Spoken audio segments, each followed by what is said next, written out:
সকাল সকাল বাবাকে ঘুমলে উঠাই করে বাইর করে ডাক্তারে যে ব্যায়ামগুলা দিয়েছিল ওই ব্যায়ামগুলা করাইলি। বাবা বলতেছিল ঠান্ডা লাগছে, ওইটার লাগিন কম্বল উঠাই করে আর সোজা করে বসাই দিলি। কত সময় বাদে বাবাকে ঘরে ঘুম করায় আর ঘর ঝাড়ু দিতে লাগিয়ে গেলি। ঘর ঝাড়ু শেষ করে আংনা ঝাড়ুতে লাগিয়ে গেলি। ওয়ার বাদে গরু দিয়ে আইসে করে গোহাল সাপ্পা করতে লাগিয়ে গেলি।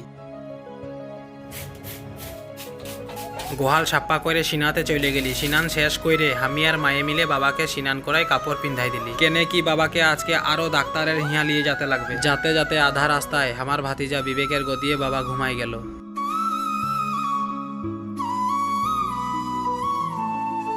কিছু সময় পরে ফাইনালি ডাক্তারের নিয়ে চলে আইলি। ডাক্তার দেখানি শেষ করে ফার্মেসিলে দাওয়াই লিয়ে সিধা ঘরে রওনা দিলি। ঘরে আইনে বাবাকে ঘুম করায় আমি চরক পূজা দেখতে বাইর হয়ে গেলি।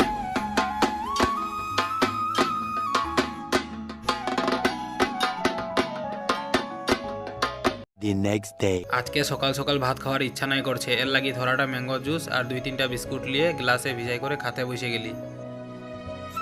খাওয়া শেষ করে আমি বাবাকে গ্যাসের ট্যাবলেট খাওয়াতেছিলি, তখন আমাদের জেঠাঘরের ভাই বাপেন দাদা আইলো। পয়লা বৈশাখের প্রসাদ আইনে বাবাকে খাওয়াই দিল। এখন তো ভাত বসাতে লাগবে। চাল পাছড়ায় বাথা শেষ করে ভাত বসাই দিলি। কিছু সময় পরে ভাত হয়ে গেল। ভাত বনানির পরে এখন আমাকে মাছ বাছতে লাগবে। মাছ বাছা শেষ হয়ে গেল, এখন ভাজা করতে লাগবে। মাছ ভাজা শেষ হইল আর এমন সময় আমাদের বাপেন দাদার ছোট ভাই অনন্ত দাদা আমাকে পয়লা বৈশাখের খাওয়ার নিমন্ত্রণ করলো। কিছু সময় পরে হাত ধুয়ে আমি আর আমাদের বাপেন দাদার বড় বেটা দেবজিৎ খাতে বসে গেলি। খাওয়া শেষ করে হাত মুখ ধুয়ে কিছু সময় বসে করে আমি সিধা ঘরে চলে এলি। তো আজকের লিয়ে হিয়াই শেষ। দেখা হবে নেক্সট ব্লগ ভিডিও। ভালো থাকিও, খুশি থাকিও, নিজের খেয়াল রাখিও। Bye bye.